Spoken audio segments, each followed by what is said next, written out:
would like to speak this evening on any item, you're asked to sign in at the council chambers at the door.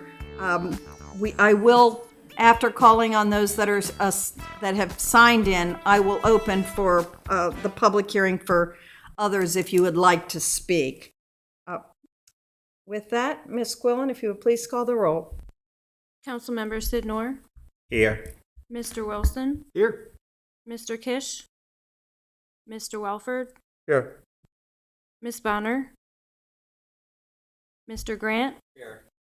Chairwoman Bettman. Here. You have a quorum, Madam Chairwoman. Thank you. Moving on to agenda item 2, approval of the minutes from the June 14, 2022 meeting. We have each received a copy of these electronically. Are there any questions for staff?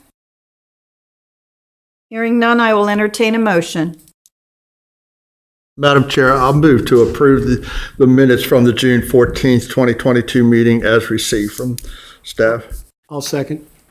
Ms. Quillen, if you would please call the roll. Mr. Welford. Yes. Mr. Wilson. Yes. Mr. Grant. Yes. Chairwoman Bettman. Yes. Motion carries. Thank you. Moving on to agenda item 3, special exception application number 929, 132 Washington Boulevard, filed by New Leaf Investments, LLC, for recommendation to the Board of Appeals. Mr. Love. Thank you, and good evening, Madam Chair and Commission members. The applicant is seeking special exception approval to add a rental hall use to the property. The applicant would like to use the building to hold social events and private functions. The applicant proposes to provide rental hall use 3 days a week, Fridays from 6 p.m. to 12 a.m., Saturdays from 6 p.m. to 12 a.m., and Sundays from 6 p.m. to 11 p.m. The applicant does not have existing parking on site. The applicant has submitted and secured parking spaces from 205 Washington Boulevard for the event use. Per section 20-16.6, accessory parking facilities shall be provided on the same lot as the main use served in a commercial zone, except where modified by the Planning Commission in accordance with the provisions of section 20-16.6.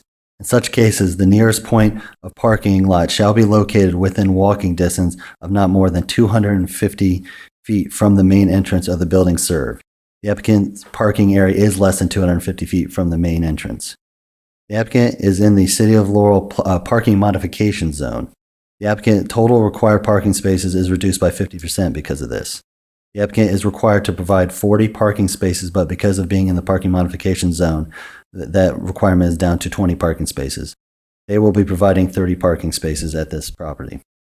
The applicant has stated that they will have staff both in the building and in the parking lot during these events. Staff recommends that the City of Laurel Planning Commission recommend approval to the City of Laurel Board of Appeals for item number 929 with the following conditions. The applicant shall adhere to the approved hours of operation stated in the technical staff report, and if changed, shall notify the city. The applicant shall comply with all federal, state, and local laws and regulations for the protection of the use of the property, and the applicant shall obtain all permits required by the City of Laurel for this business. Thank you, and the applicant is present if you have any questions. Thank you. Yeah, any questions for the applicant? For Mr. Love? Oh, Mr. Love or the applicant? Yeah, Yes, I please. have a question. Mr. Wilson. I know we've done this in the past, Mr. Love, but what vehicle, what document documents the deal for the additional parking?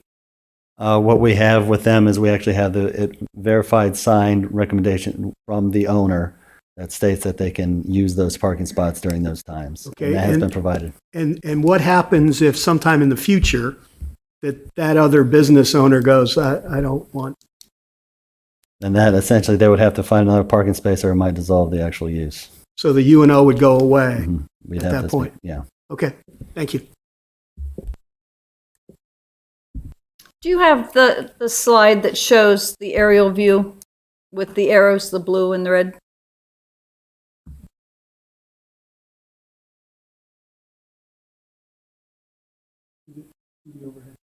The overhead map.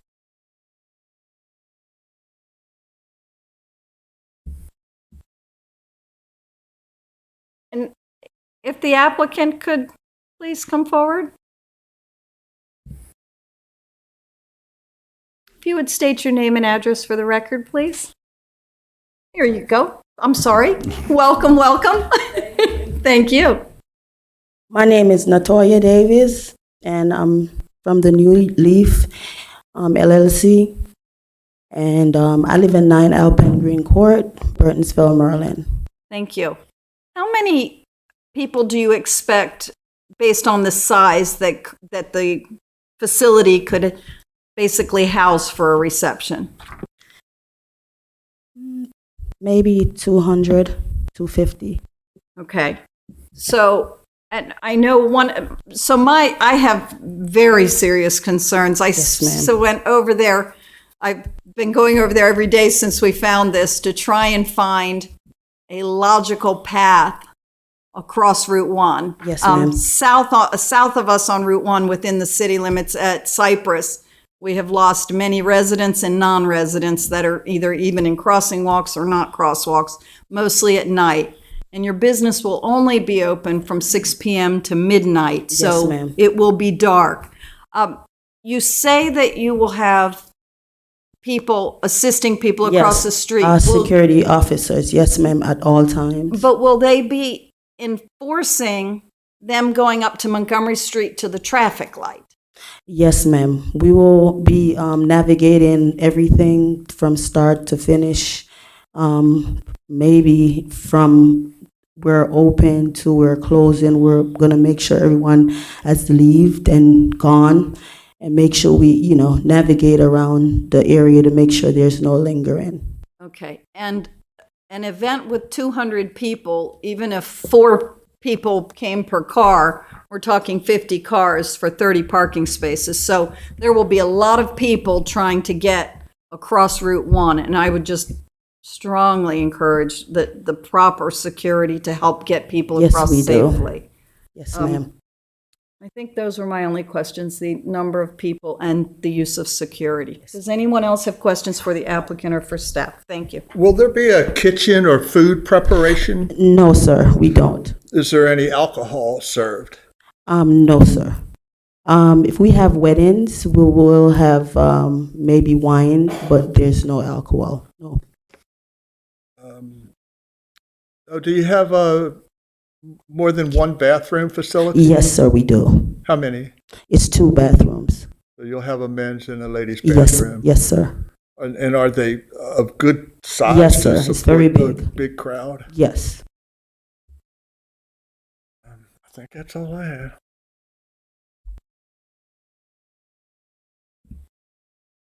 You're welcome, ma'am. Whoops, I didn't even have my mic on. Sorry, Laurel TV, I didn't have my mic on. If there are no further questions, I will entertain a motion. I'll go ahead and move to recommend to the Board of Appeals approval for special exception number 929, 132 Washington Boulevard. Do I have a second? I'll second that. Thank you. Ms. Quillen, if you would please call the roll. Mr. Wilson? Yes. Mr. Welford? Yes. Mr. Grant? Yes. Chairwoman Bettman? No, I have serious concerns, but I wish you all the best going forward. Thank you. Motion carries. Thank you. Moving on to agenda item 4, agenda items 4 and 5. We're going to combine the agenda items for a purpose of presentation. However, each will be separated back out for public hearing, for vote, separate public hearing, and for vote. Agenda item 4 is preliminary subdivision revision plan and resolution number 22-12-PC 14115 Greenview Drive, filed by CS Patuxent Greens LLC. This agenda item includes a public hearing on the application and final action by the Planning Commission. Agenda item 5, amended site and landscape plan and resolution number 22-11 PC 14115 Greenview Drive, filed by CS Patuxent Greens LLC. This item also has a public hearing on the application and final action by the Planning Commission. Mr. Love. Good evening once again, Madam Chair and Commission members. Firstly, the applicant is seeking a preliminary subdivision revision plan approval for the Patuxent Greens development to construct an additional 61 dwelling units to bring the total of the development up to 450 dwelling units. The portion of land that this application addresses is approximately 9.43 acres. Per section 20.29.7 of the City of Laurel zoning code, before preliminary approval may be granted for this proposal subdivision, the Planning Commission may find that sufficient public facilities and services exist or are programmed for the area. The information provided shows that there will be minimal impact on the public facilities and services based on the additions to the previously approved application. Staff recommends that the City of Laurel Planning Commission approve preliminary subdivision revision plan number 931 for the Patuxent Greens project with the following conditions. 1, the applicant shall apply for and obtain amended final site and landscape plan approval from the City of Laurel Planning Commission. And 2, the applicant shall comply with all applicable local, state, and federal laws and regulations in the development of the property. The applicant is also seeking an amended site and landscape plan approval for the Patuxent Greens development to develop 61 additional dwelling units to bring the total to 450 dwelling units, which will include more accessible common open space. The proposal includes the following changes to the previously approved types of dwelling units, which would reduce the number of single-family dwellings by 46 and increase the townhomes by 107. The townhomes will have lot sizes of 1,500 square feet for the interior units and 2,000 square feet for the end units, comparable to the current approved townhouses for the development. The western portion of the project, which is the closest to the existing neighborhoods, will remain unchanged, and only the portion of the eastern portion of the project will be revised. The proposed changes would encompass 9.43 acres of the property. The proposed densities and development standards are compatible with the existing development standards. Oh, sorry. Okay, no problem. The proposed densities and development standards are compatible with the existing development standards and densities governing the adjoining residential communities. The developable area will not increase from the proposed changes.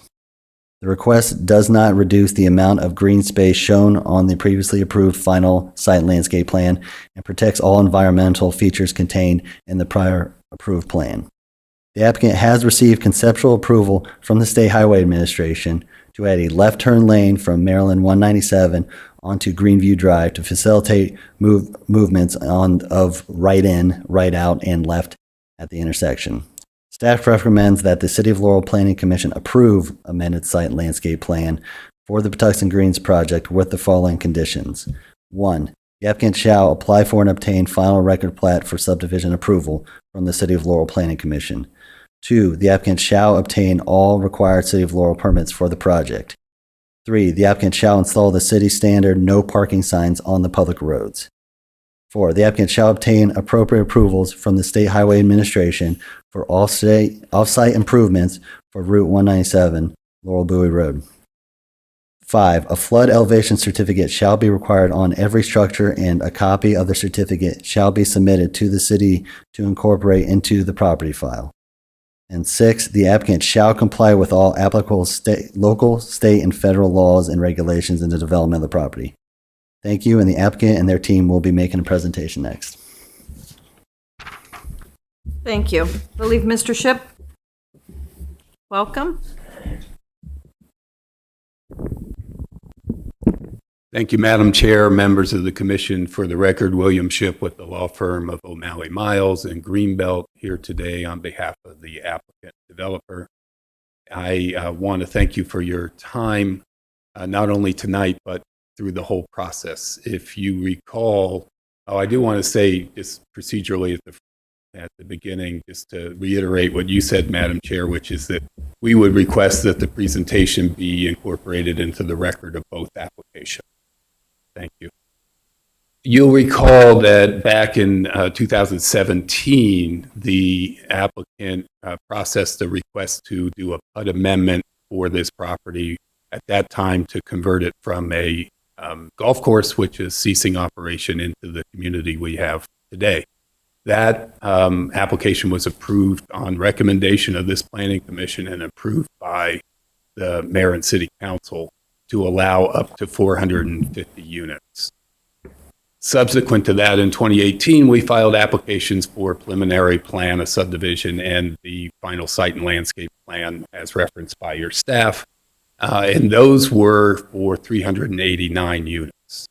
It did not supersede the council's action, but at that time the layout was 389 units with the mix of units as described in the staff report and in our justification statement. The subsequent to that, the project has undergone and started construction, and people are moving in, and things are going on schedule, and we're very proud of the community and continue to work to bring it to completion on schedule. But there, in working with the builder, there is a, which is not always not uncommon, there's been discussion about revising the last section, and we started discussions about revising the section to add 61 units, increasing the number of townhouses, decreasing the singles, as was discussed by staff.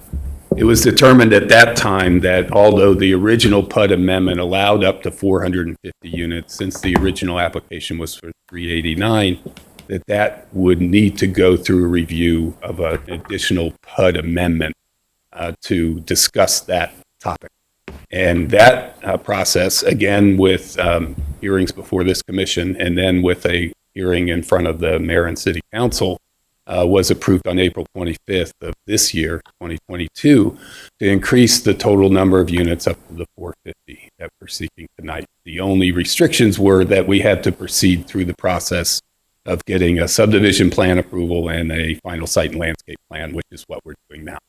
We've submitted the applications, submitted the elevations, submitting the change in layout. We will need to do a new record plat should we, get your approval for the new layout.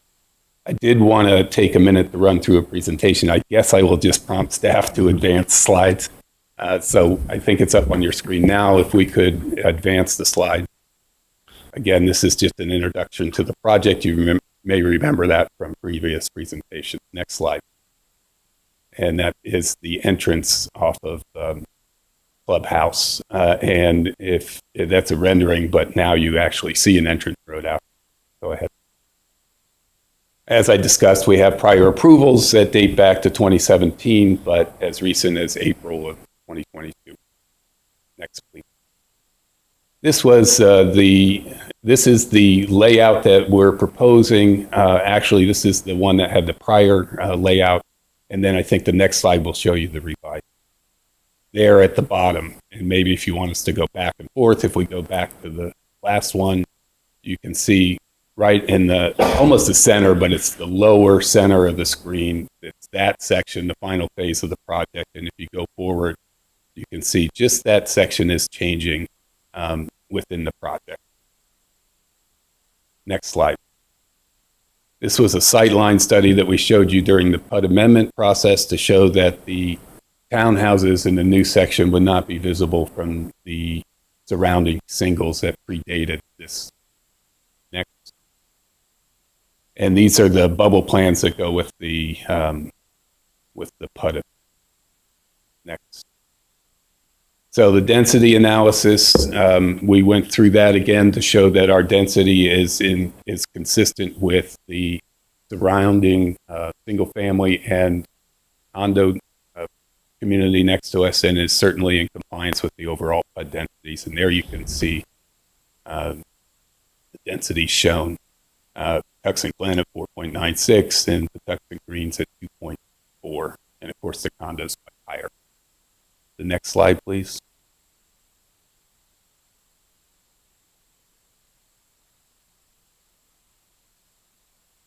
There we go. Next slide.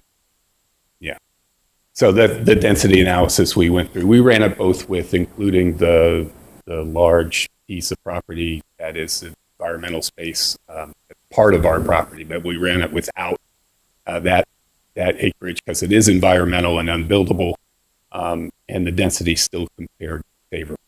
We even did a further analysis at the PUD amendment process at the urging of the council to show that even if you subtracted some of the stormwater management within our project, the density ranges still compare compatibly with the surrounding.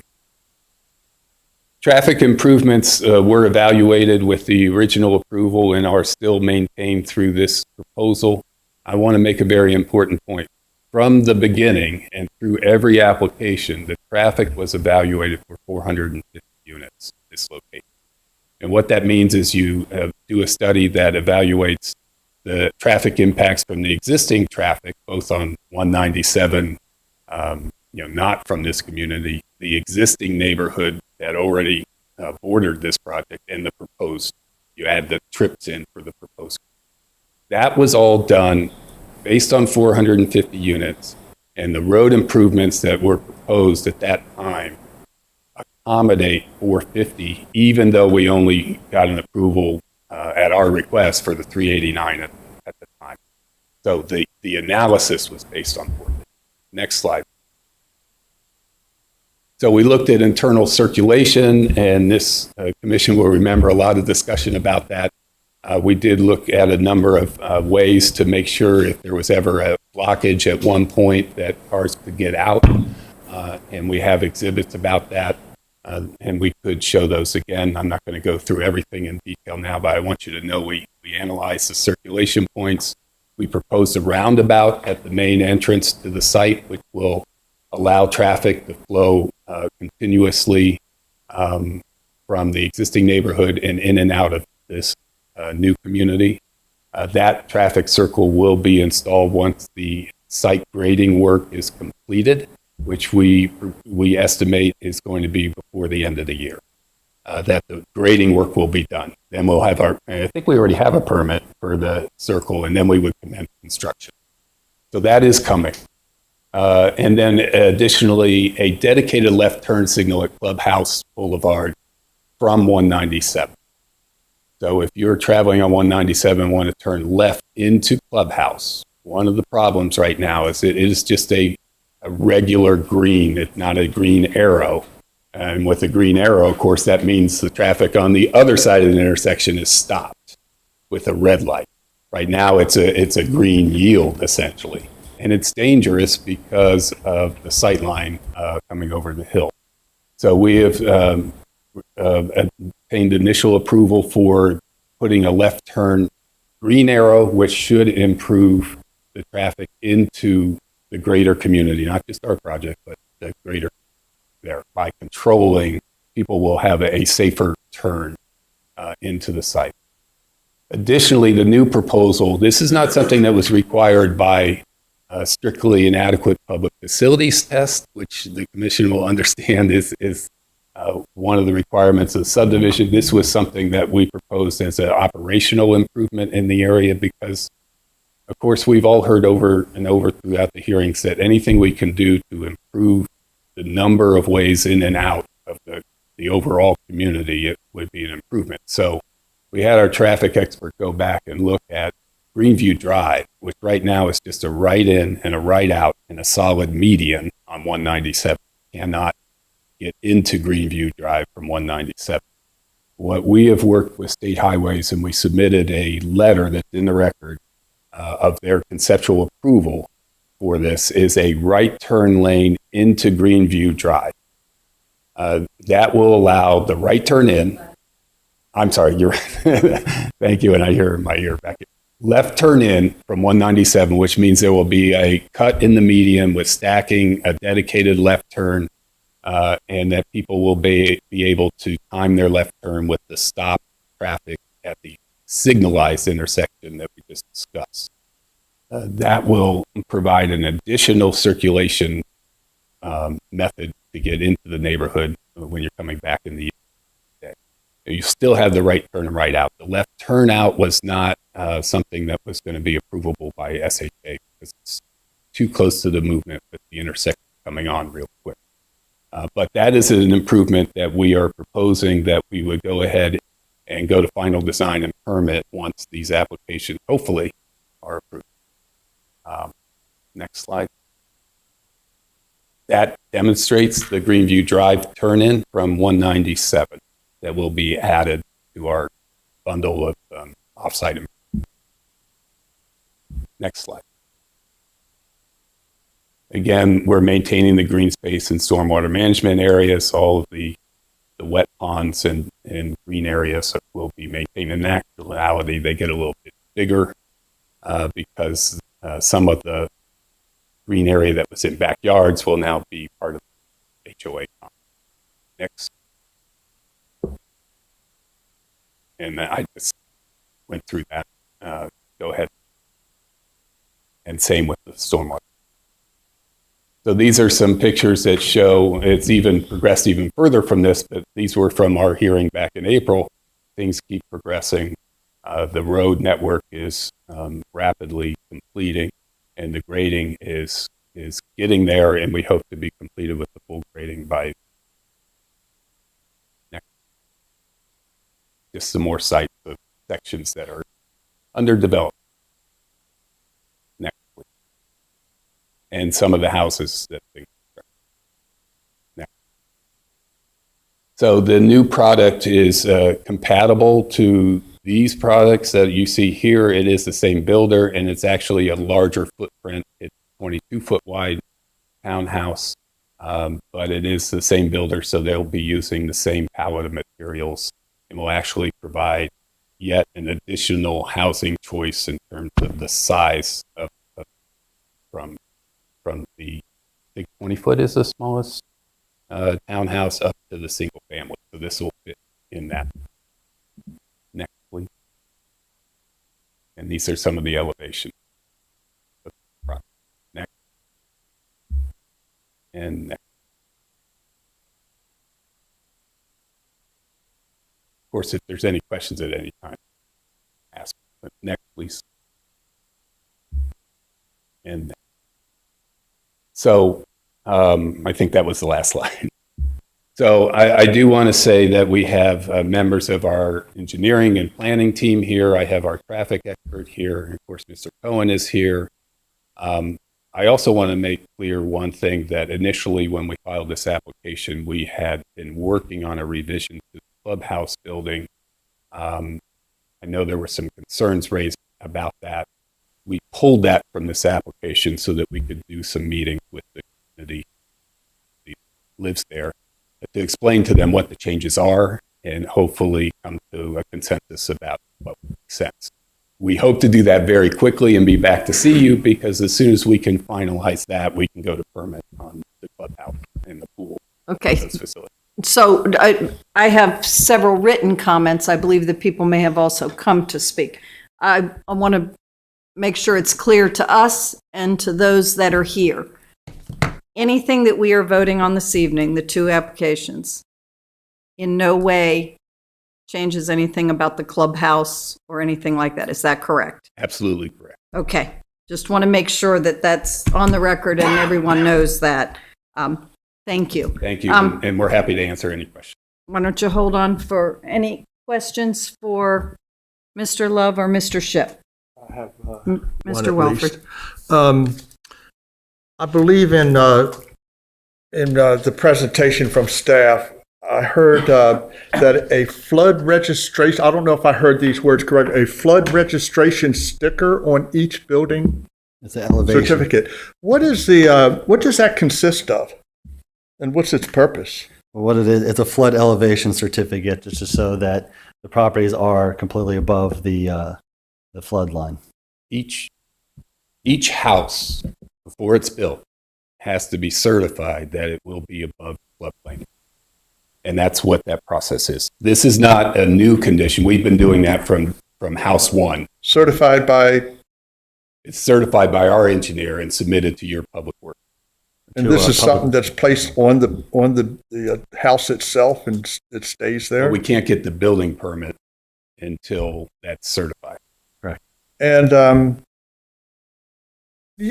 couple of years ago, wasn't there a traffic circle Yes. that's been deleted? No. Oh, that's still in there. I'm sorry, I must have did touch missed on that, but it's a good question because it's important. The traffic circle is right at the main entrance into the new community. So it will have spokes from the existing single-family neighborhood and the condo and even the commercial side from Clubhouse and from our main entrance. That is still in the plan, but in working with Public Works, it makes no sense to put that in while there's still truck traffic going in and out. Mm-hmm. And so that's where I said, hopefully by the end of the year, we'll be done with that truck traffic and we can start work on that Okay. circle. It is still very much part of the plan. Okay, thank you. I have a question. Yes, sir. Now, will any of these modifications have an impact on the overall value of these properties in the future or any time down the road? No, I mean, I do have my client here who could probably speak to market conditions, but our experience is that this product meshes well with the existing product out there. The singles are doing very well, and they will retain their value. In fact, with there being a few less of them, they'll be more in demand. So I expect the values may even go up. But these are of the same quality and condition of the original product, and they're actually a little bigger than some of the townhouse product that's already out. Okay. Thank you. Mr. Wilson? Councilman Sidner, any questions? Thank you very much. Thank you. And of course, we'll be ready to answer any Thank you. questions people might. Actually, I'd like to, no, you're fine. I stated we would have separate public hearings. What I would like to do, as long as it's legally acceptable, I would like to have one public hearing, because I believe most of you have all signed up for 4 and 5, both agendas. And then, as Mr. Shipp requested his presentation be part of the record for both, that the comments from the public hearing will be applied to both. Is that acceptable? It is, Madam Chair. Thank you very much. So with that, I will open the public hearing at 6:32 for discussion on the preliminary subdivision revision plan and resolution, as well as the amended site and landscape plan and resolution. I would ask everyone to address their questions to the council members. We will then answer them as we can or direct them to staff or to the applicant. And I appreciate and welcome all of you that have come. I will start with those that had signed up in advance. And if you do not wish to speak, that's fine, just let me know. And after we get through those that have signed up, I will pause and ask if you haven't signed up, if you have any comments. So, Shamari Robinson. Okay. Nina McDaniel. Welcome. If you would state your name and address for the record, please. I'm Nina McDaniel, 14225 Greenview Drive. And I have two comments to make. The first being for the mini roundabout. Per the agreement they had with the HOA, we were told that there would be no restrictions for Greenview Drive traffic as is now. The revised plan that is available on the website shows a yield in all four directions, so we want to make sure that that is currently incorrect and will be corrected in future submittals.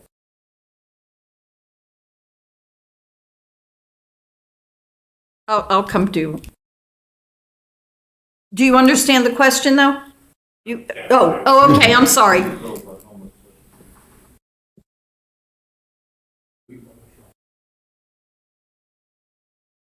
Yes. I will certainly want to get together with,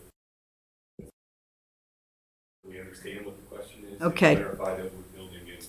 Oh, I can clarify. Okay, well, I tell you what, the roundabout is not part of either of our voting for this evening, because that's already been approved. So let's note for the record that you believe there's a discrepancy and have that taken offline, that you can have that addressed, okay? Sure. So, I'd like to have it on the record. oh, that's what I'm saying. I put it on the record. I'm absolutely on the record. What I'm saying is the two things that we're here for the public hearing on, the roundabout is not one of those things that are in there. So, but that is something that has previously been approved. So, thank you. Your second point? The second comment is on, so in reference to their revised application layout, there has not been any satisfactory resolution to the existing drainage issue that's been caused in the city property directly adjacent to the neighborhood in Greenview Park. And I'm not sure if the commission is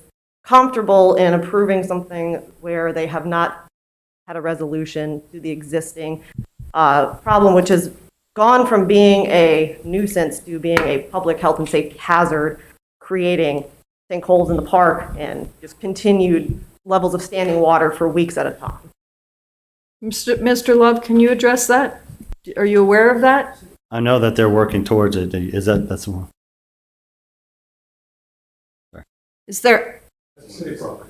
That's what I was going to, you're talking about city property. Are you talking about the city property back there? Yeah, Okay. she's talking about the city property. The impact is directly related to the construction at the new subdivision. I know they've been maintaining it. Now they're getting sinkholes back there. Okay. What I can do is I can address that with our Public Works and our Parks and Recreation. We'll go ahead and take a look at that, and then we'll work with the engineers on that. That's fine, because we were Thank told you there was very no much. obstructions in their drainage. Appreciate, thank you. David McDaniel. Welcome. I'll follow up what she's saying. Okay. If you would state your name and address for the David record. McDaniel, 14225 Greenview Drive, Laurel, Maryland, 20708. On the drainage from the park, the developer has two culverts that come in, and the channel that drains out adjacent to the tennis courts goes into the water feature that he's got up in the front of his development. I was told early on at our meetings that that particular channel would be cleared out. The water doesn't flow through there anymore. It's completely blocked. contractors, people, their supervisors on site when they were working, and they have many people, so I'm not saying that's was the contractor's position, was that they were not going to be doing anything to clean it out.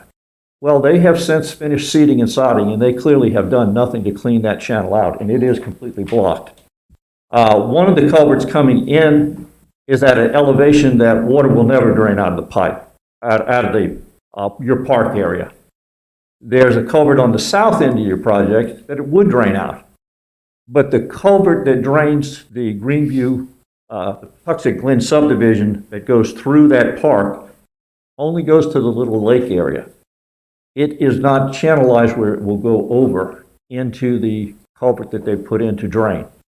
I don't know if the city has anything planned to extend that ditch over so it'll drain through that culvert. That would solve the problem too. But the immediate thing for the people in the neighborhood, the mosquitoes have been just unbelievable because of the standing water. So getting that channel cleaned out, we thought that was an easy solution, but no action's been taken in 4 years now. And certainly cutting the channel over so it'll drain, or both, so it'll drain out a little bit quicker.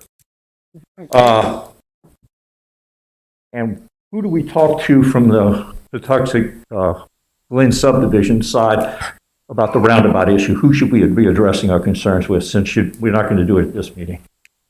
Directly with Mr. Love and his staff, because again, your comment is that something that was approved, you believe a change has been made. So they would have the record of what that was. No, that's not true. You don't have, I'm sorry? That's not true.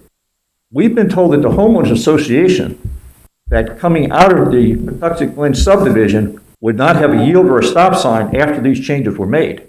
The council approved it with a yield sign being placed there. And the homeowners association was never made aware of that change. Yeah, you would have to have yields and a roundabout. A roundabout, you need to have. Yeah, no one can not have a yield. along. That was a dishonest thing, that they were told that there would be no traffic restriction coming out. The homeowners association president said she was made clear to her, no yield sign, no stop sign for Greenview job. It would not change our current situation where we do not stop. Okay, thank you. But you will deal directly with Mr. Love and staff on that. That was the only thing I had. Thank you, Mr. McDaniel. Aija Rhodes, I apologize if I have mispronounced the name. Aija Rhodes. Okay.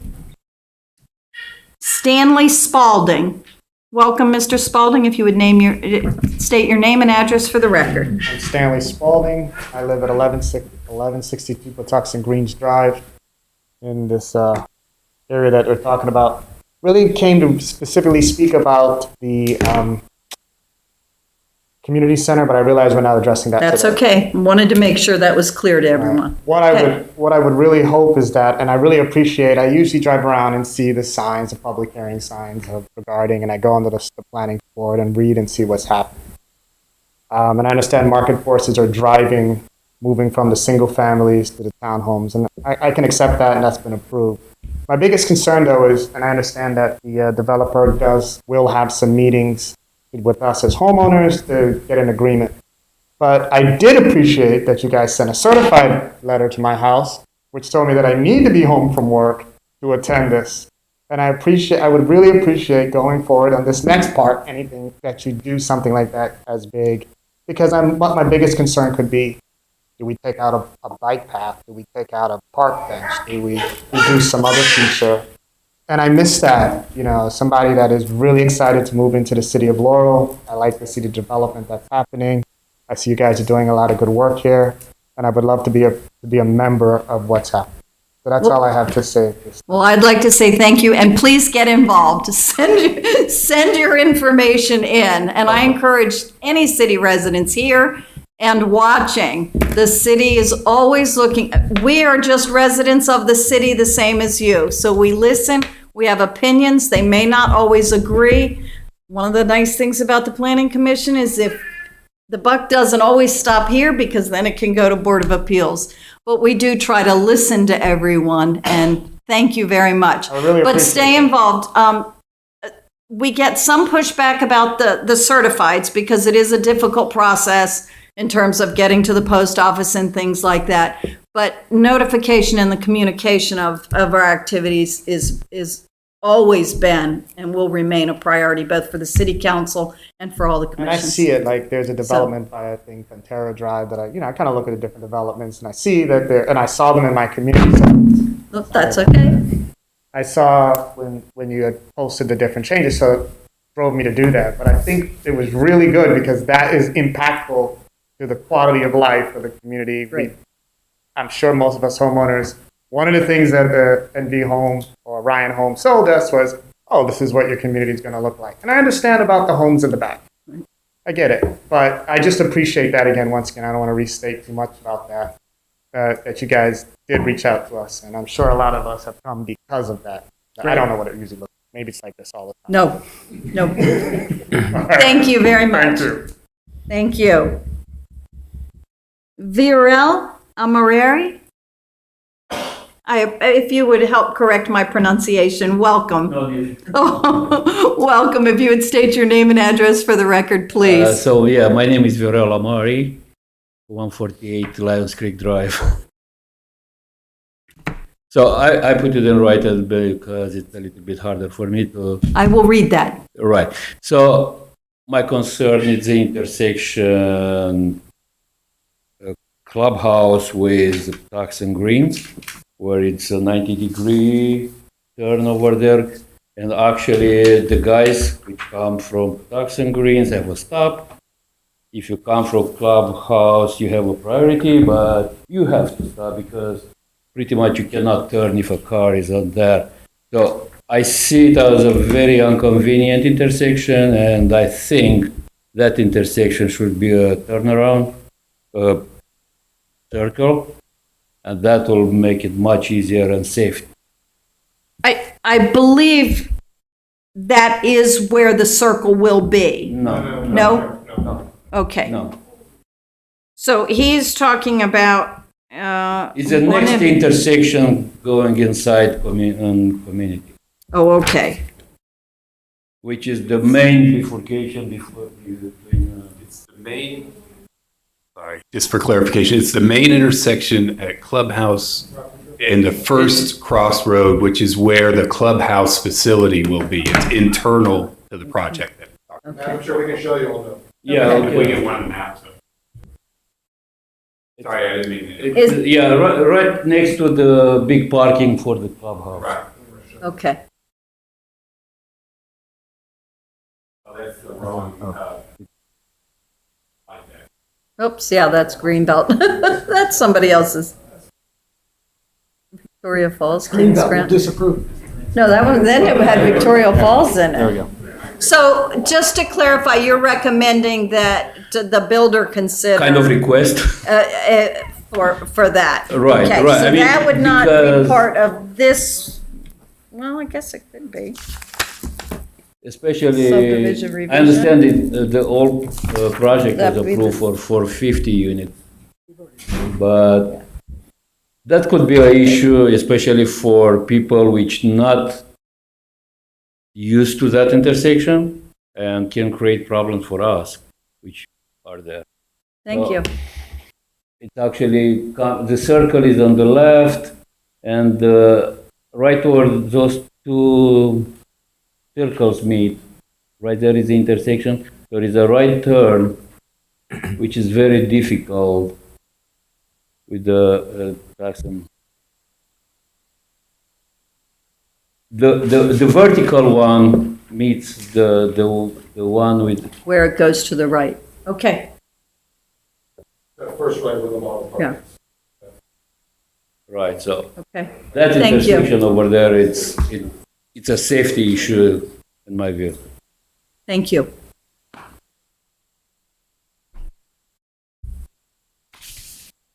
And your written comments will also be included for the record. Okay? Thank you. Okay, as we keep going. Rob Amigliani, is that correct? No, close. If you would please state your name and address for the record. Yes, hello. My name is Robin Migliori. Migliori. Yeah, So- I actually live at 110 Battle Creek Way. Welcome. Thank you. I actually moved here from Europe, so I lived there for 21 years. My wife is Ukrainian. So Laurel is our first house that we've actually lived in for a long period of time. My first time ever coming to a meeting like this. So yeah, interesting. So there's a couple things that have already been brought up, but I just want to state my piece. I'm not I know I'm supposed to address you, but the gentleman here in the back does have a point. By the playground, where that right turn is, you cannot turn right if there's somebody at that stop. It's impossible. I've dealt in Europe, like I said, and with traffic circles, whatever else. I don't know if that would be a traffic circle fix or something, but that intersection is way too small. I drive a small vehicle. I have a Toyota pickup truck, but if there is somebody at that intersection, I cannot turn right. I have to stop, let them pull out, and go that way. I know it's not the builder's. You know, it wasn't not his design, his not fault. He goes off of what the commission, approves, plans, whatever else. But there is an issue at that intersection. Also, on 197, I know you guys have already discussed having a traffic light there with a green light. That intersection is one of the most dangerous intersections I've seen in all of Laurel. When you're actually stopped at that traffic light, you look down. If there's like two cars getting ready to turn, you can't see nothing down there. Right. You have to pull halfway out on that road before you can finally cross over. So it is a very dangerous intersection. I hope that's fixed here very quickly. I understand the original plan was for 450 houses. We're at 389 right now. I'm hoping at the next meeting we have with the builder that one of the things that he actually does discuss, prepared to discuss with the homeowners, is how is that change going to affect the current people that live there right now. We are going from, a big difference to another set of houses. I don't know if there's like a minimal requirement for sizes of certain things, such as the clubhouse. Is there a minimal size for the number of community people that are living there? And then if so, is it for 450 people? The pool, is it pool? Will it accommodate all the 450 people that are supposed to be able to be there? I mean, I got a 3-year-old and a 5-year-old, so I'm hoping, these are some of the things that I moved into this community for. Great. Was the pool, for the gym, is the gym going to accommodate the size that we're jumping up to? These are the things that I'm curious about, because I don't know if it was planned. Let me pause you just very quickly for a second. I just want to confirm what I think. When all of that was originally proposed, like the traffic study, it was proposed based on the maximum that you were permitted. Is that correct? Okay. So your issue would be, when it was presented to us in the first place for what they were, and I don't believe there are requirements for sizes, not all communities have clubhouses, but what they did present was based on what the number could have been, just like the traffic study. I just want to make sure. No, I appreciate that. And that's why I wanted to pause to make sure that's on the record, because then as you go out of here and do have discussions with them, you know that at least right now what it is based on the number, should we approve those next houses. All right. Or the change in the mix. If we approve that tonight, that does not change what they had. All right, sounds great. And to me, I know I am supposed to address you, and hopefully you address the builder. If he wants, me personally, if he wants everyone to get on board and just be like full steam ahead on this, then have a nice presentation, which I know he already plans on doing, but also maybe mail out some kind of like a brochure. Hey, this is what it's supposed to look like. I see this and that. Okay, yeah, it's a pretty picture, but it doesn't mean anything to me. Show me a little bit more detail of how things are going to be run. Because I did not know about a second exit. This is the first time I've ever heard about it. Where's the second exit on this? I would like to know, because in the morning, you got the school buses, you got this, that, whatever else. Currently right now, there's only one exit for the whole community. Second exit, would be great, but I'm just curious of what street is it going? There is no, the change that was proposed tonight Yeah, they're saying the is, second exit. is it's an egress. It's not a second exit. It's an egress coming in off of 197, correct? Yeah. Okay, so. No. So the One community, exit for 100 one of the people. biggest issues several years ago for this commission here in reviewing was the ability to get that dangerous intersection. If something happened at that, the people at Patuxent Glen, the original development, they had no ability to get into their neighborhood because from 197. They couldn't get in because you could not turn left. So what they have proposed in this is is a left turn off of 197 east, southbound, right? Yeah. Southbound 197 there. So that's that, just to clarify. Okay. Sounds good to me. All right. In reference to, I know I'm supposed to address you. I'm sorry. Okay. But I do want to back up the gentleman and the lady here. The city is doing a terrible job on that drain that's up back there, because that house is directly behind mine. Keep calling. We have the Councilman Sidnor here, and we have Mr. Love. They will follow up. But if you don't see city out there and you're not seeing it, please continue to call in. We really, the council members want to make sure. My wife has been actually taking garbage out of that thing just to get the water draining. We found folding chairs. We find car parts. We find trees, branches, everything. And the thing is it stinks. It's muddy, and it's not draining. Thank you. It just sits there. I'm sorry that has happened, but like I say, we'll take it as a note. Councilman Sidnor will make sure that he's following up, and Robert will get the right people, DPW and Parks and Rec or whoever needs to. Okay. So thank you. Then thank you all. reference one other thing. Sure. Reference the stormwater management. The builder is doing something, but I want it on record that currently, right now, we have a problem in Patuxent Green with water management. My backyard right now is flooded. Yes, the builder is stepping up. Finally, yesterday, somebody put in a pipe to drain some of the water, but I hope it's going to be enough. Okay. Because I got 6 inches of standing water in my backyard, and I'm not the only person. It's my entire street. The entire street. There have been houses that have flooded. Literally, the basements have flooded. Is it because the final grading hasn't happened? haven't heard No, that. this is when the Okay. houses are completed. Actually, one of the people is here right here. I mean, yes, there's always different issues. Yes, the builder is addressing them. I'm not saying that he's not, but there is a water problem right now, and I'm afraid once this year is up for the warranty or whatever, how long this warranty is, then it's all on us. You know, I need it addressed now on record, because, I mean, I can't even go to my backyard and mow my grass because it's sloshy. So, Okay. that's all I have. Go ahead. What was your address? Yeah, 110 Battle Creek Way. And then, yeah, we have a whole lot of mosquitoes in our back. Okay. And the city is mosquitoes- spraying down there, correct? What's that, The man? city is spraying for mosquitoes, right? I believe Haven't so. we I believe had- so. I don't know if they are or not. No. Not Can done it. somebody, I mean, because they always post it on Facebook when there's, Can you pull the picture up of the lake, where the picture of the lake is? okay. All you have to do is. No. No. There's no spring there. Oh, No. I'll talk to DPW. okay. I just want to point one thing out real quick, if I could, please. All right, can I walk towards Sure. You don't have a laser offhand, do you? No. All right, so bottom right-hand corner, that's my house right there. Okay?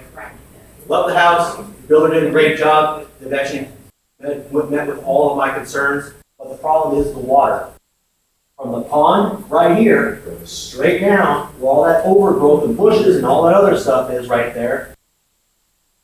I was told by the builder, I don't know if it's correct or not, but I'm assuming it is. Come back, if I can ask you to come back to the It actually microphone. belongs to the city.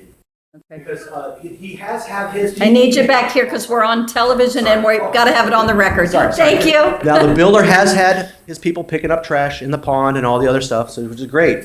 But where that tree line is from that pond all the way over, nobody is taking care of that. There's trash in there. There's some serious overgrowth of bushes in there. I'd hate to even see what's in there. My wife, like I said, my wife has actually been taking a lot of the garbage out of there. Thank you. And then that pond on this side between us and the older houses, that whole area is flooded. Wow. Okay. So that's it. Thank you. Well, those are doing a great job. Thank you. Charlie Howe? It was your team? Christine Gillette? Same, thank you. Alan Cohen, same. Nikita Davis, welcome. If you would state your name and address for the record, please. Nikita Davis, 6513 Clubhouse Drive. I too came for the concerns about the actual clubhouse, but since we're not going to address that, I'll move away from it. However, the changes still impact that clubhouse, as the gentleman before me was speaking. Increasing the townhomes will increase the people. So, will that clubhouse be able to sustain those people? Will that neighborhood be able to sustain those people? And the cost of the homes, the property value, I have serious concern about property value remaining the same. Okay. When there's going to be less homes and going to be more townhomes. Because the value of townhomes is going to, I believe, is going to drive that market down. One, I would not move here with more townhomes. I would not have moved in if I known it would be more townhomes. My assumption that it was going to be more homes. So that in itself is an issue.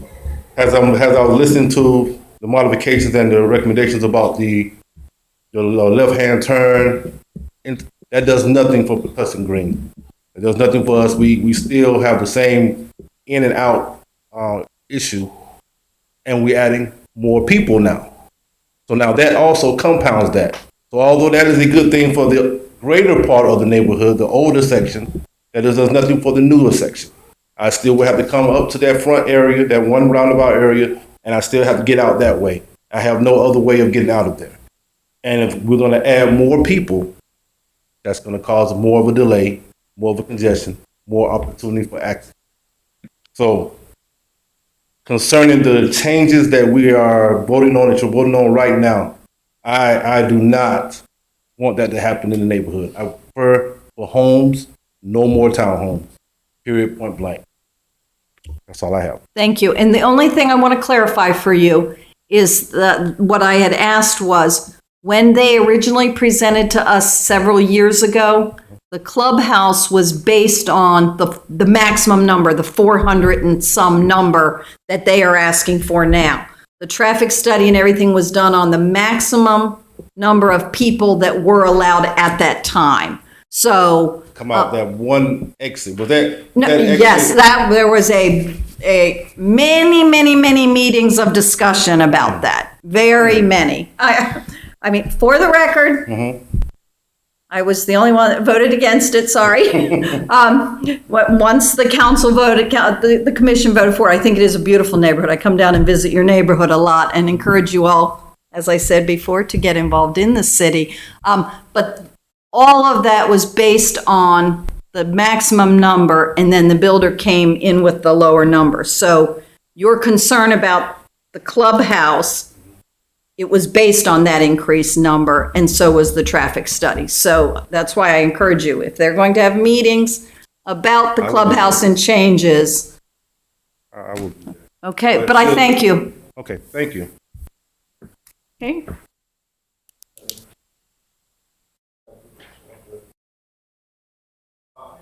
Freeman? Sir Freeman, welcome. If you would state your name and address for the record. My name is Freeman. Our residences are 119 Collins River Road. Within recently moving into the neighborhood, and I walk, and a lot of the residents are voicing the same concerns, which I have, is that where you turn in from the playground right.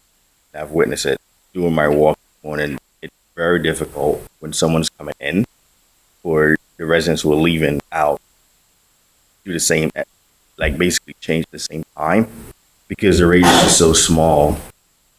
That's one concern. The second concern I have is that coming off, which I did hear the revision as far as 197 coming into the development, even if you do install a right-hand lane to come in off of 197. Okay, so let's do it on both sides of the spectrum. If you're coming from the Home Depot and you make that left, you cannot see on that light, past that light coming in, right? So that's one. And then if you're exiting out to go right, then there's a blind spot on your left-hand side to go right. So what most people, which I've seen, have done is go through the opposite end of it, come out to that neighborhood, Patuxent Green or Patuxent Glens neighborhood, to eliminate dealing with that blind spot at that clubhouse drive. So if the improvement does have that in place, then yes, that would still reduce some visibility, but then there's still a proposed potential danger of coming into the neighborhood because you can't see. So the coming into the neighborhood Correct. So at the current left is Correct. going to change to a dedicated left green arrow, or you will have a red light. There will be no more guessing what's past the two other people. So that one is going to be a dedicated left turn. Coming into the development. Coming into the development from Home Depot or from 198. Okay, and The second one that they're putting in, so if you're coming from Home Depot, where Greenview comes out lower down closer, that is going to be a left. And there's nothing there. The visibility there is all the way to the top of the hill where the traffic light is for that one. Dedicated ones. Just one. So if Correct. if you're so I'm sorry. So the light, correct, is here. Then you can go instead of going to like where the government facilities at that the brown building. You can go to that neighborhood there and come out to the old neighborhood. We're talking about entering Patuxent. Correct. Greens. So you come in, but what I'm saying, because of the bottleneck of traffic out of development, when there's a congestion, most people go to the right to get out of the property. Right. And that won't impede the left turn coming in because nobody will be coming out to go to the left. There will be no cross traffic. Coming out of the development, it's still only a right-hand turn. Right, that's fine. And then, so the third concern which I have is the spacing of the streets in the development at the moment. I know there are mixed construction traffic coming in, but again, on my walk in the morning, it's a bit close. The streets aren't wide enough, and like basically entertain both set of traffic going the same. There are many times people have to slow down, accommodate going through. I would say that the widths and all of that was major discussion and, previously approved to whatever the standards were, correct? Correct. Because we had a lot of discussion, and I will, when we close this, talk about the right-hand turn in, because I thought it was actually a dual entrance when we talked about it, because that was a concern about, so I thought what I used to see was there was a median up the center and Correct. shouldn't have to stop. So I don't know. We'll ask about that. Again, the biggest concern is coming in from the playground. There's a extremely sharp turn there. So if I don't know if we'll increase the radius on that or what will, but that's definitely a concern for most of us. Okay. In, right? Thank you. Go ahead. Thank you for coming. Okay, Stanley Spalding we have heard from. Margot Osborne, welcome.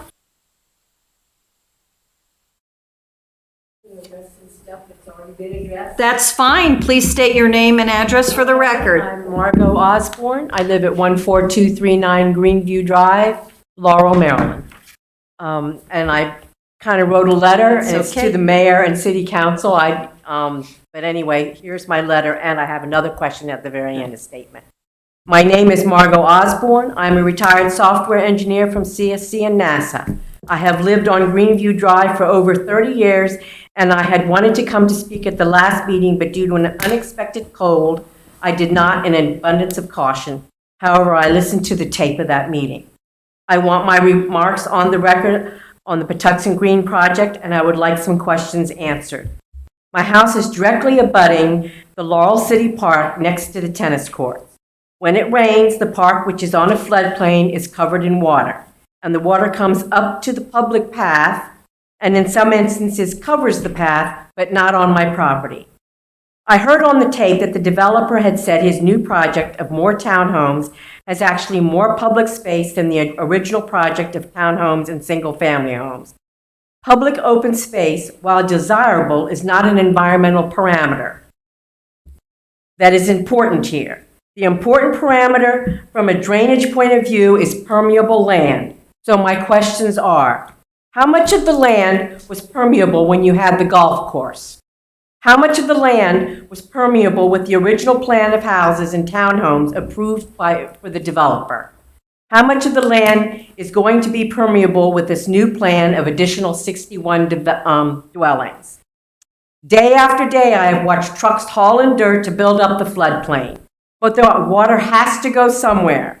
I see drainage pipes installed, and one is pointed directly at my house. I may have misunderstood something there. From what I can tell, water from three different sources now drain into Laurel City Park. One of the speakers from the last time mentioned the whole bait and switch approach taken by the developer. I share her views completely. You have unfortunately approved the plan, but that should not absolve the developer from mitigating any problems caused by flooding. You should require the developer to have a contingency fund, and you should not give him permits of occupancy until he has proven that his projects will not cause flooding. Thank you for your time. And I do have one more statement. There was some mention, which I did not realize this was true, about a flooding permit for each house. If somebody wants to come to my house and look at my heat ducts, I'll bet you right now one of them is flooded.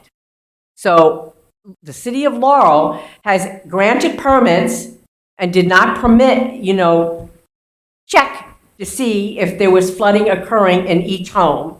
And so I would strongly recommend that whoever your inspectors are really, really check this out. Thank you Because that's a very current much. problem. Okay. And in reference to the permeable questions, I believe that was part of the original That's part of the original, yes. approvals and regarding things the, like that. Well, we would appreciate that. You want me Thank to you very much. continue? You can hand that right to Brooke Okay. Quillen, right there on the end. Okay. Thank you very much. David I'll take it. Daniel Go ahead, I'll spoke. take it. That's fine. Nakia Davies? Oh, I'm sorry. Did I have you twice? Sorry. Courtney Savage. Welcome. And then Bill's lost. Yeah. Well, I'll open. Some people can. Welcome. I'm Courtney Savage. I reside at 157 Lions Creek Drive, Laurel, Maryland 20708. Some of my issues have already been addressed. Those dealing with safety, I will agree that where the model is, that intersection there is very tight. It's difficult for us to navigate in the morning, leaving out of the community when others are coming in, so it is dangerous. But some of the other issues are in regard to, you mentioned it's very nice. I'm going to disagree. Oh. It's in regard to beautification and comfortability. Someone mentioned something about the townhouses, but we spent $500,000 about to move there, and we had certain expectations for that community.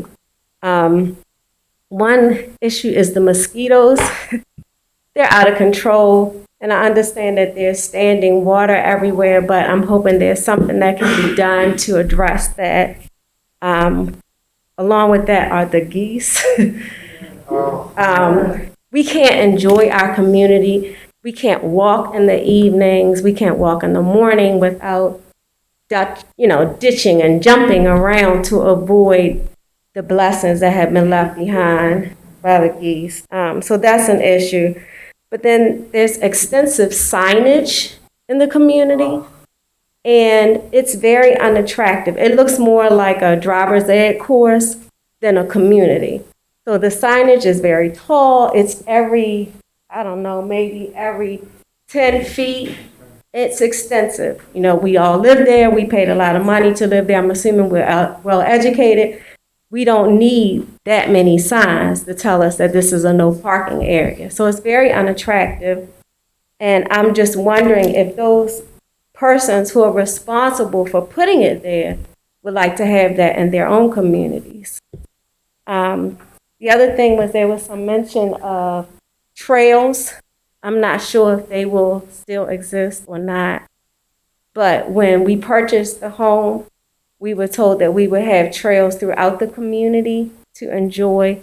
And I know that we're still in the planning process or the development process, but I'm wondering if that will be available for us. Yes, everything that was approved in the plans, and you can get copies of those either from the builder or from the city, those are all things that we approved, and all of that. Any changes to that, would come back through here, and I believe after the possible change to the clubhouse coming here without having talked through the community, I believe the builder is going to work with the community to talk about those things. But everything that was in our original approval is still going to happen. There won't be changes to that. And if there are, they would have to come back through here and you would be notified. Okay, and then the other thing is that when you look at some of the slides that were there, it is very attractive. And I recognize that we're in one of the first stages of development. But when you pull up to where the clubhouse, where the model is, there are trees there. There's shrubbery. They have done a good job of putting mulch out so that anyone who's interested in purchasing a home would say, oh, this is a nice community. I'd like to live here. However, where we are already living, that doesn't exist. There are no trees. The mulch has not been changed. So those are the kind of things as a homeowner really concern me. Of course, the safety is number one, but beyond that, when I get home to where I reside, I like to enjoy where I live. Thank you. Thank you. Thank you very much. That is all of the names that I have. I do have 2 written statements to read. Let me read those that were submitted, and then if there are people that arrived that did not sign up, I will call on you. Let me first, is Shamari Robinson here? Okay. Shamari submitted written comments. As a current, the address 152 Lions Creek Drive, Laurel, Maryland 20708. As a current homeowner, I wish to put on the record that I vehemently disagree with the plans to add additional units and the essential downgrade of the clubhouse. When my family and I initially made this purchase, plans were provided to us specifically on the clubhouse. A big part of making this investment was, in fact, the clubhouse and amenities stated. The fact that big changes are being made after folks have made a huge investment that they can't go back on is highly distasteful. Also, the additional housing units being added will only make the current traffic situation much worse. The intersection of Bowie-Laurel Road cannot sustain the amount of families that currently live there. The traffic situation has gotten worse with time. The roads leading to Patuxent Greens are sometimes congested, or already sometimes congested. They are not large enough to sustain the size of the community, and additional units only make an already bad situation worse. I'm fairly certain I'm not the only homeowner who will disagree. The next one is from AIJA Roads, RHODES, at 163 Lions Creek Drive. I wish to provide written comments at this time. There is currently only one entrance into Patuxent Greens development. With the change in the housing mix, there is a concern that our single entry point will be congested and create traffic issues on Clubhouse Drive and Boulevard. The community is very interested in hearing from the developer on a regular basis about status of development and potential changes to the community. That is the end. And then the third written comments that will be submitted to the record where the person spoke. Mr. Amareri spoke. And Since you mentioned, can I emphasize again, my concern comes from the safety and from the geography of the plan, not of the number of units. Thank you. Thank you. Okay, at this time, I would like to, if you would like to speak, please raise your hand and I'm going to go to you. Yes, please, I apologize. You would state your name and address for the record. Yes, my name is Al Johnson, and we are on 104 Battle Creek Way, Laurel, Maryland 20708. So my statements are a couple of statements, but also some questions that we wish to have answered.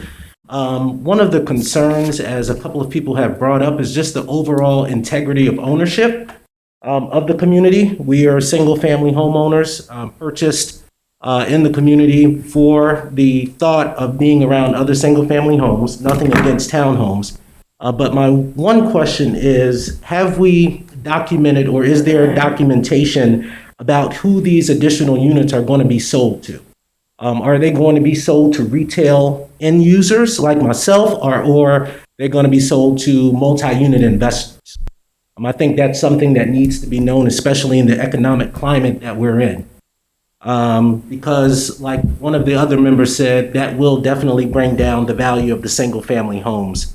I also would like to know if there is any information in regards to the number of residents or number of occupants of single-family homes versus single-family homes. I think that's some useful information, because if we say, yes, You ma'am. said single family to single family. Did you mean single family to townhouses? Yes, Okay, yes, ma'am. I assumed that, but I just wanted to clarify. Yes, ma'am, because we speak of 450 units or 450 dwellings, but there's probably a good mix in regards to the number of individuals that are living in those residences. Stormwater management, that's a continued issue. Like a couple of folks have said, the mosquitoes and the geese are not only causing a mental hazard, but I think there's a safety risk there as well in regards to feces in the community. It's something that needs to be addressed. We mentioned the clubhouse. We know that the clubhouse has been a major threat of contention. We hope that those amenities grow rather than shrink, especially if there are going to be more individuals in the community. And we saw something about villages of Patuxent. We're not talking about a different sub-community in the back of Patuxent Greens, are we? Okay, just want to make sure. of that. Was that when we were clicking through? That was a whole nother slide deck. I believe that was another even town community. Okay, gotcha. So those are my comments. Thank you. Would like those questions answered really about the retail users, and make sure that that's on the record. Thank you very much. In the back? Nope. Welcome. If you would please state your name and address for the record. Andre Phillips, I'm at 1404 Greenview Drive. My wife and I have been there for quite a while, back from, there was a golf course there, and a number of issues I wanted to raise. My first concern is the traffic issue. When I was here back in 2017, I think it was, when there was the council essentially agreed on a lower number of housing units as a compromise to, because of concerns of the traffic issue. So I'm not sure, have any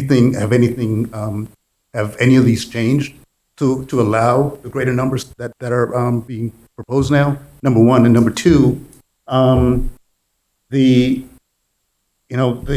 numbers, the studies that have been run are essentially best case scenarios. What happens when, the developers leave and we're in a nightmare, essentially? who's going to be responsible for addressing these issues and providing, better outlets or better resolutions to these traffic issues once these guys pack and leave. Will the city be taking care of that? I take it. Well, to the answer to your first question about the numbers, the traffic studies in 2017 were built off of the 461. Right. So that, 450, yes. the 450, I'm Right. sorry. The 61 is what the houses to go down. So the traffic numbers have not changed. They were built on the bigger number.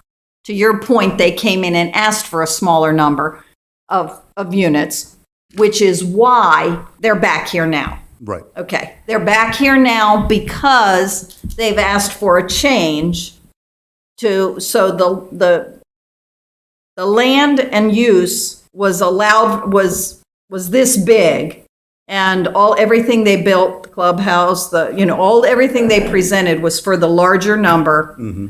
We approved a smaller number, not because of the traffic. That's what they asked for at the time. So it was, there was an excess there. Right. When they came and said, we'd like to go to the full number that we did all the studies on, the city said, you have to completely go through the process again in terms of coming to us. So I hope that helps to answer your question. Right, it does. Okay? It does. My second question is, my second issue I want to raise is, again, back when there was a golf course, the flood waters, I'm essentially at the southwest corner of the old development, Patuxent Glen. And the water would run onto the golf course, the various greens, the various fairways, and get absorbed there. Now they've put a fence, the developers have put a fence, and I'm essentially at a fork in essentially it forms it curves, and the water runs north, I guess, northeast. Yeah, roughly northeast. There's a channel there. And the water runs and it splits and runs into the pond that they have.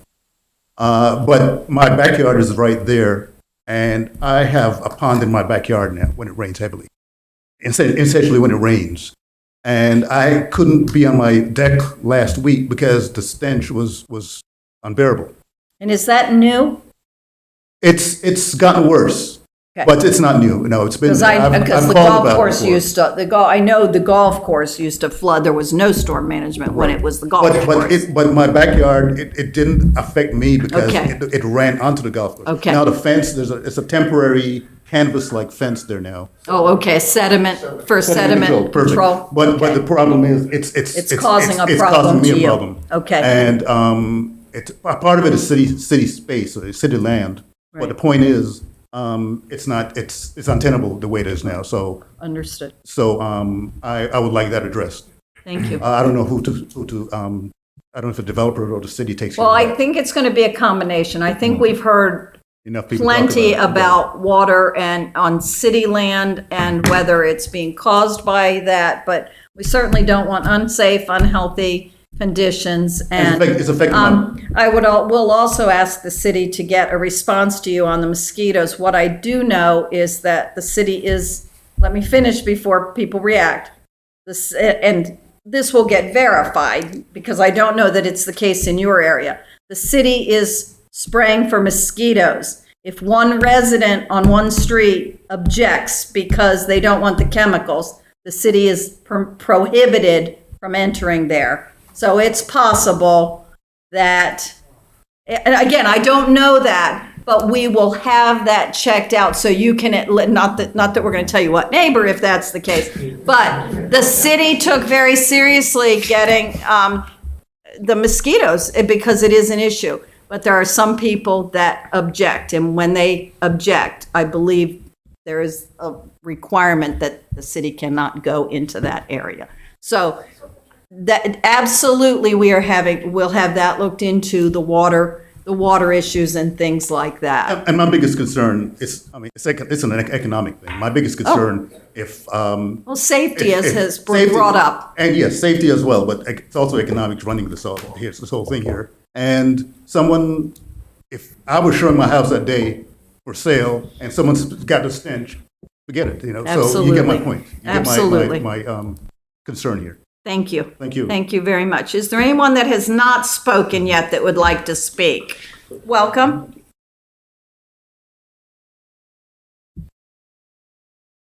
If you would please state your name and address for the record. Thank you.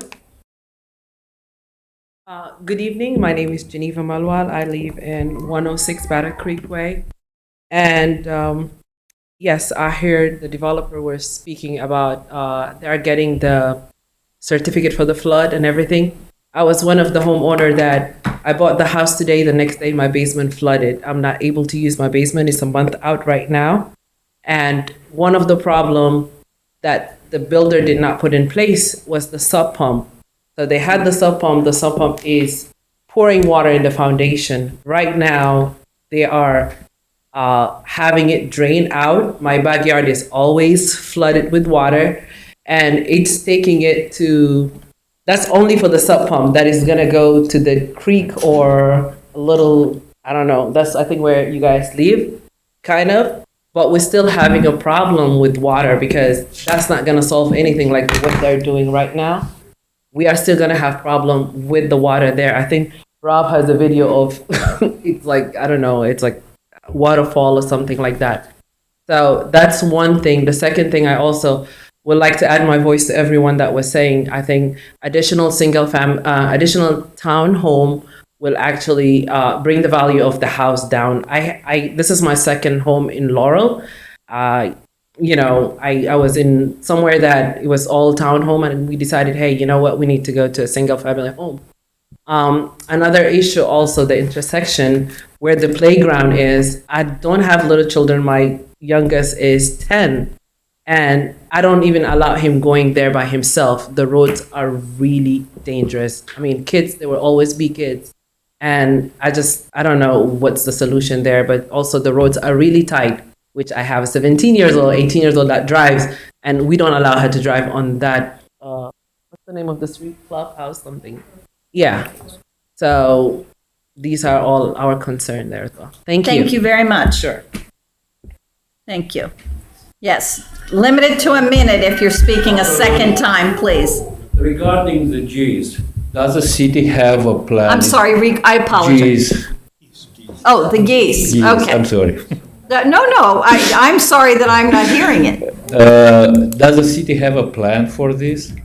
If you would. Is anything which we can address it with the city, or it has to be directly with the homeowner association? Hold on, we're gonna let the builder talk about the developer. Sorry, Okay. the developer. But I will say, I live over off of Cherry Lane, and the walking around Laurel Lakes is very much the same issue with the geese, and you can't walk. So I'm not sure that Yeah, I don't know about the level Yeah. on the other side, Okay. but we saw it.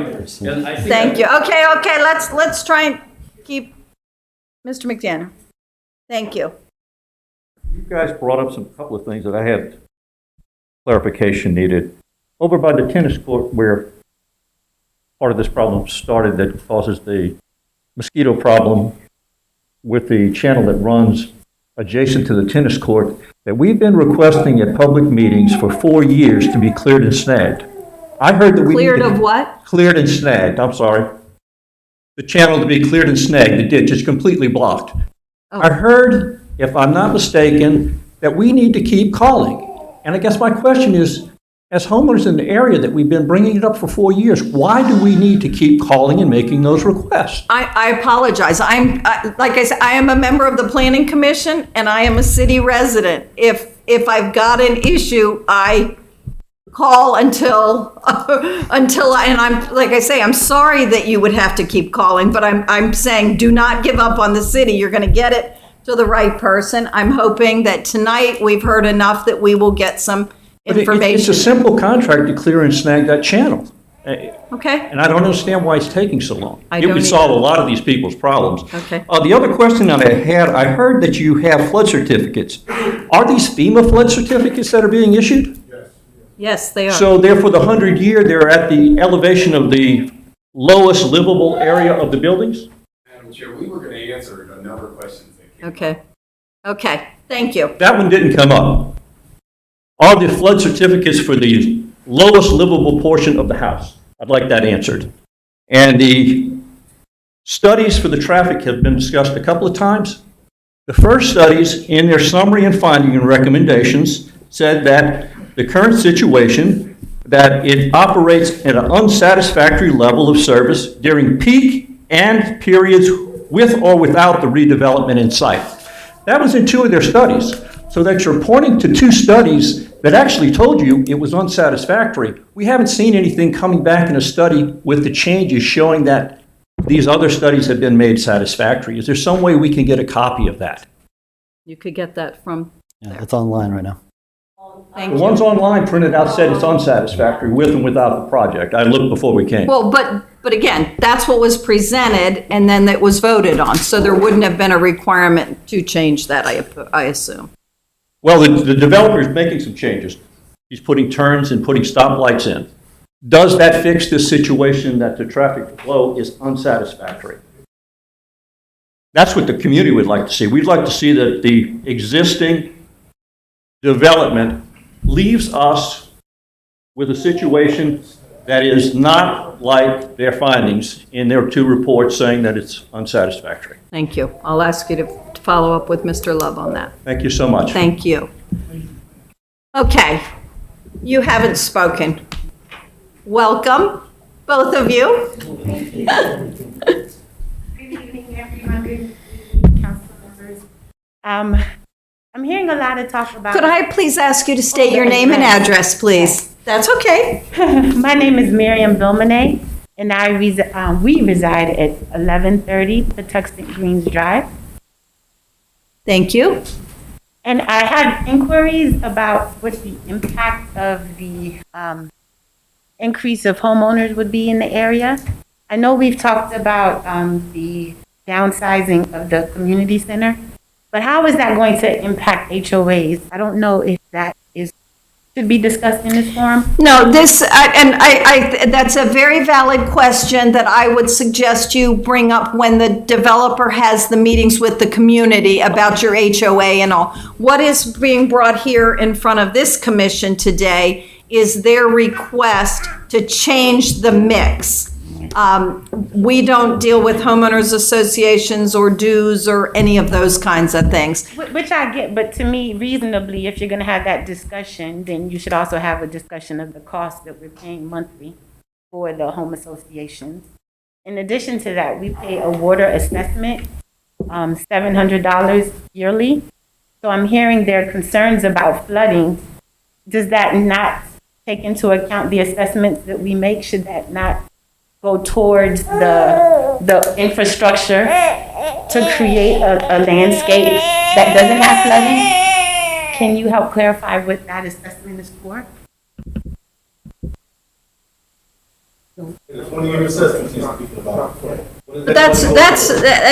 that WSSC for the pipes underground? I think that, because I have that too in my community. But it sounds like we don't have enough pipes if we're having plumbing issues, and we're paying more than enough for the next 20 years. Does So I would anybody think know that would about be the water something- assessment? I thought that was the water coming to your home through the WSSC pipes and your toilets and stuff like that. It's water and sewer. Okay. Yeah, that's not stormwater management. It's not stormwater management? No. Okay, so it's That's- just bringing water in. Yes, it's your sewer going out. I believe it is a 20-year assessment, and then that goes away. Because I was just thinking if they added more sewage or drainage systems. No, I guarantee you it's not sewage that's flooding, because that would be shutting down a whole lot of things real quick. And apologies for my. No, not at all, not at all. The holes in the ground. As I say, we're all residents. We have our own expertises, and we're not experts either. Well, so if the record can show, if we're making adjustments to, especially for those who have legacy investments prior to these changes, if they can consider either reducing the HOA fees or some of the water sewage fees, because this wasn't what we signed up for when we bought into the area, the thought was that we would have a certain size community center and that it wouldn't have expanded. Thank you. Because if we don't do this, then in 5 years, they can decide to expand again and again and again. At what point do you say that the investors there, the home investors there, have a voice? Thank you. All right, thank you. Thank you for speaking. Do you have a new comment about? I have a question. Okay. Go ahead. I don't know if you need, again, Nina McDaniel, 14225 Greenview Drive. I heard an incorrect statement earlier that there is no green light signal at the intersection of Clubhouse and 197. There is, it's just useless. It happens about once every third light cycle for about 3 seconds. Correct. And that's 2 cars go through. My question is, what will the length of the dedicated green arrow to make a left from 197 onto Clubhouse be? I don't think we know that. Well, that It will go, but the difference is it will go from, to my knowledge, it will go from a green dedicated left to red. So you will not, and so, I mean, Well, no, so my- that's the answer. No, that's fine. My concern is that they don't leave it at the unacceptable 3 seconds that it currently is. Completely, that makes sense. Thank you very much. You certainly can. I think we're done. I would, go ahead. 1 second. I know you, I'm sorry, Robin Migliore, 110 Battle Creek Way. I know I had discussed the flooding issue. After the meeting, if I can actually get an email address, I would like to show you just one simple rain of how bad and extensive this flooding is behind. If you would get, I was going to say, Brooke Quillen over here, let her take her, Mr. Sidnor's got his card here for you also, but if you can give her address, and then she will ensure that it comes to all of the commissioners. Yes, ma'am. While we're having discussions about the flood certificates, does that mean our home insurance premiums will go up when we start establishing those? How does that impact? No, the flood certificate sure should make them go down. Okay. And that's also was the hope for Patuxent Glen, the older development that has been paying very high premiums because of the floodplain. Once they're taken out of the floodplain, hopefully those will go down. Right there. Thank you so much. Okay, I would like to close the public hearing. Public hearing I'm closing. I will come back to the applicant, but I would also like to have comments from the commissioners. Closing the public hearing at 7:39 p.m. I'd like to call on Councilman Sidnor. Thank you, Madam Chair. Good afternoon, everyone. First of all, thank you all for coming here. Welcome to our community. Be full transparent with you guys. I came on the council in 2017. This is one of the first projects I voted on as a new council member. I believe in the project. I'm sorry that everything's happening right there, but I want you to continue to work with the developer, continue to come to the council meeting, continue to reach out to us with any problems you have. We wasn't aware of a lot of these things, but I trust this project is going to get better. I know it's rough right now, but I welcome you to our community. Like I said, I voted on this project. I voted to increase the townhomes due to various situations, cultural development, and things of that nature. But I have faith in this project. I have faith in y'all in the community as well. I want you to continue to advocate when you see something wrong. Continue to reach out to us because we work directly for you guys. That's 5 council members on the Laurel City Council, 2 council members per ward in Ward 1, and 2 council members in Ward 2, and 1 councilman at large. I happen to represent Ward 2, but when we vote, we represent the whole city. So I can give you guys my card. Please reach out to me. I can forward the request to our city administrator, deputy administrator, and things of that nature. So please, once again, have faith in the project. Continue to voice your opinions. Work with the developer. Keep his foot to the fire. Keep our foot to the fire as well. And let's make this community better because this is our community together, and I welcome you to our community. So don't give up on us. Have faith, and let's get it done. Thank you. Thank you, Councilman Sidnor. I would like to ask the developer, or Mr. Ship, the representative, to please come up and address some of the questions.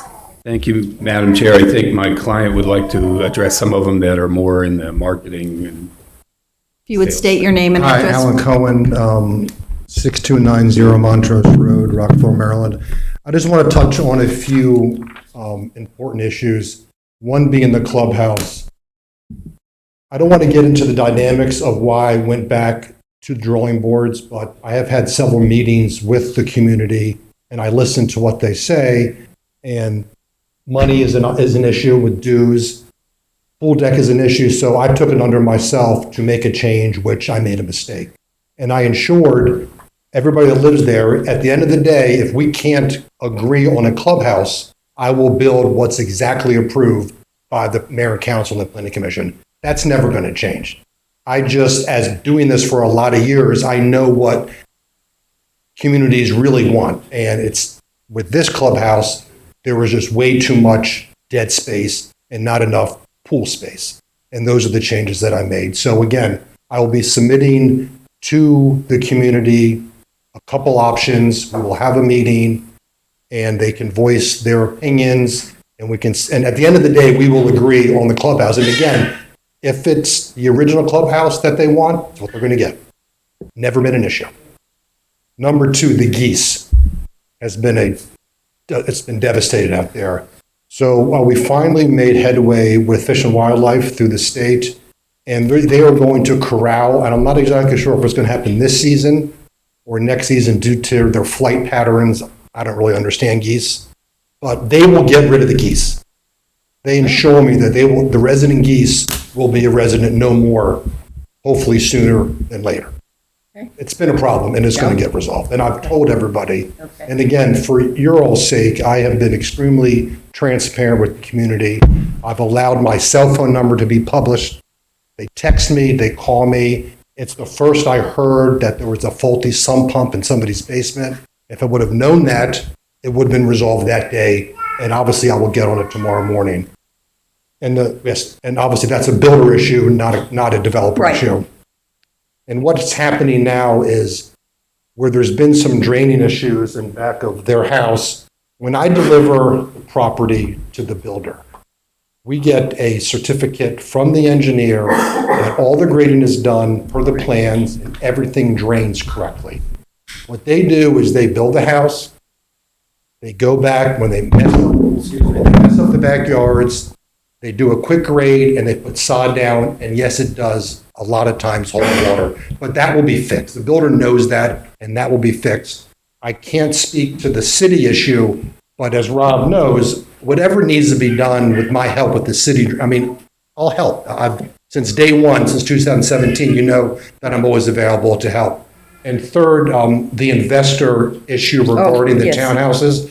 The builder does not allow that. There's no investors that buy in this community. I mean, it's not an investable at this price point.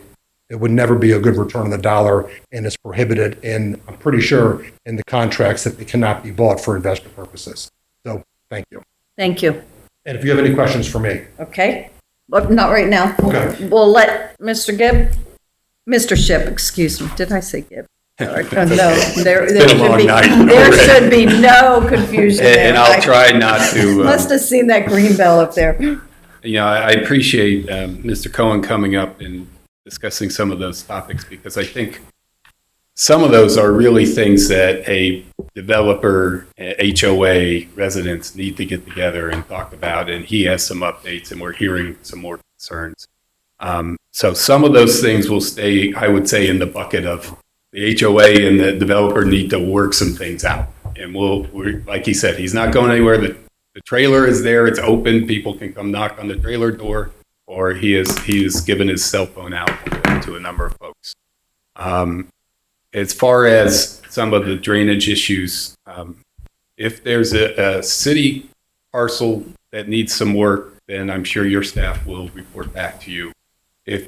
My understanding is that our plans were all approved through the county, stormwater management, soil conservation, state agencies. We have MDE permits, we have FEMA permits. Everybody's looked at this thing. So the system is in place. If there's a problem with the connecting between the existing neighborhood getting to the system, i.e. city property, then we'll talk to your staff and figure out who needs to do what. It's still in construction too. And construction is always a process, and you know, we have to acknowledge that is sometimes inconvenient for folks that have to live through that. But Of course, getting in early on pricing is a good thing, but living through construction is never a fun thing, and it will get better.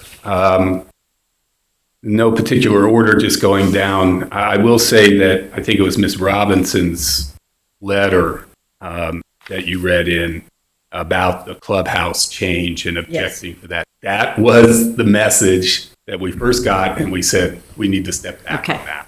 And so as soon as we were alerted to it, your staff contacted us, and I sent a letter to Mr. Love saying we're pulling that back so we can work with the community. And we think we'll come to some consensus there.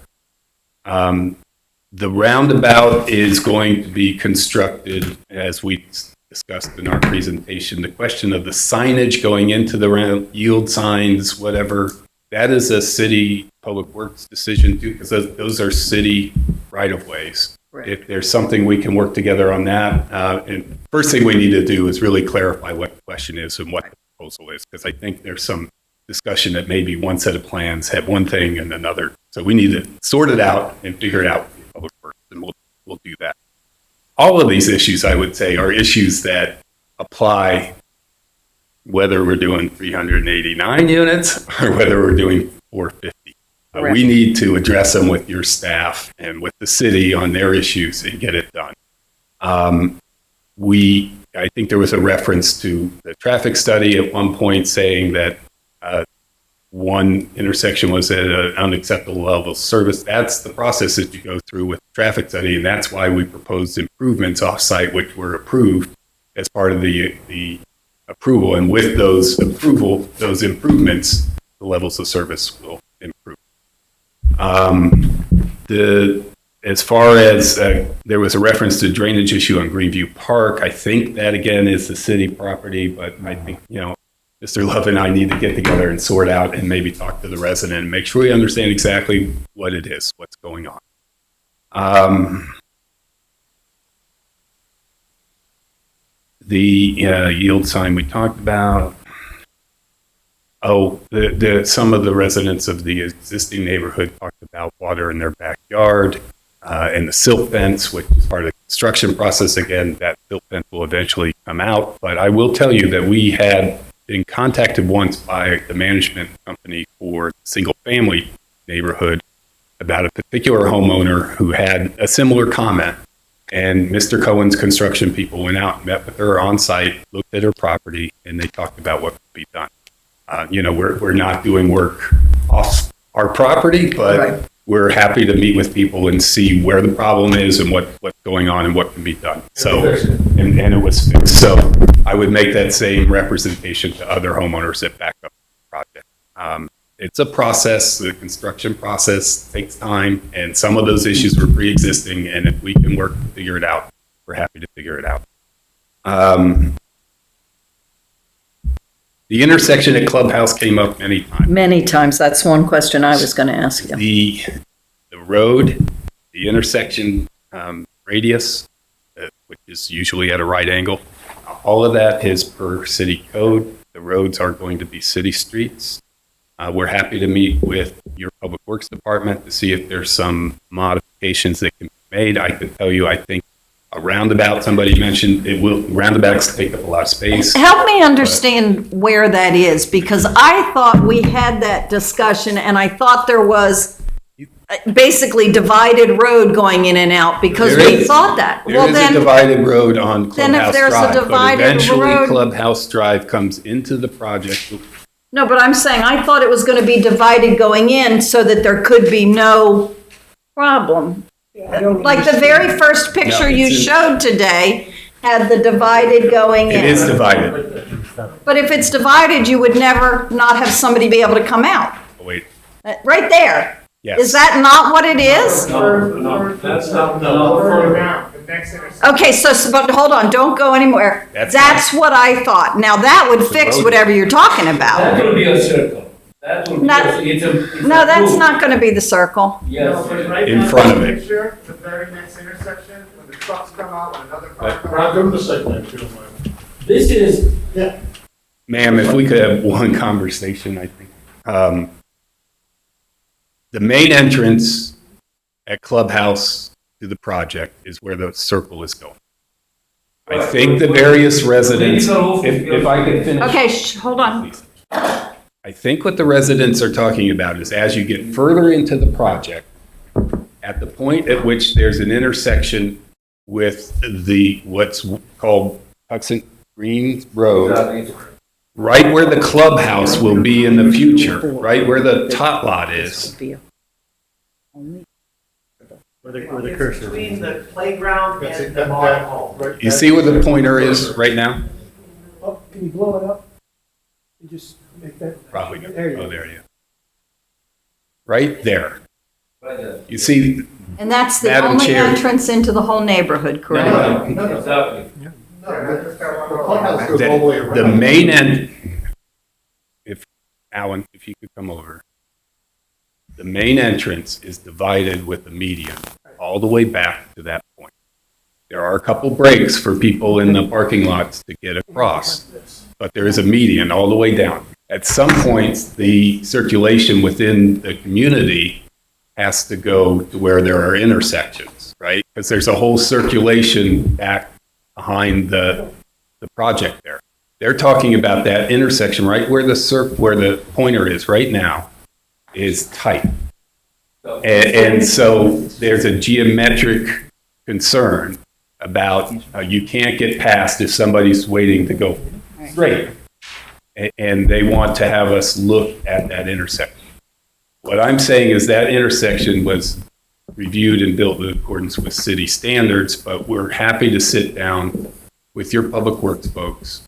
And after the meeting, I'll talk to you more about making sure I understand exactly what the citizens' question is. And maybe we follow up with them jointly and have a conversation about that intersection because it came up many times.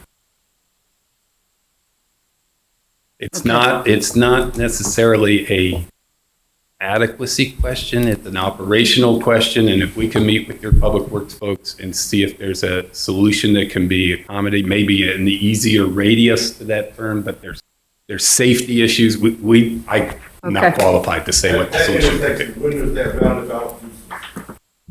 Let's put that there. Intersection right there, when is the roundabout they're talking about that's fabulous? Useless. But that point right there. Is the choke point. Yeah, that's the choke point. Okay, thank you. Okay, so Mr. Cohen talked about the investor, non-investor aspect, that these will be sold to homeowners. The presentation or the notice was mailed out to the community by certified mail per code, and we undertook to do that, but we're required to by your statute. The drainage issue within the city parcel came up many times. We'll talk about that. The spacing of the streets and the width of the streets, again, those are to city standard, and those will be city streets. And so one question was, well, what happens after the developer goes? Those will be city streets. Right. Which means maintenance and cleaning and all that. Correct.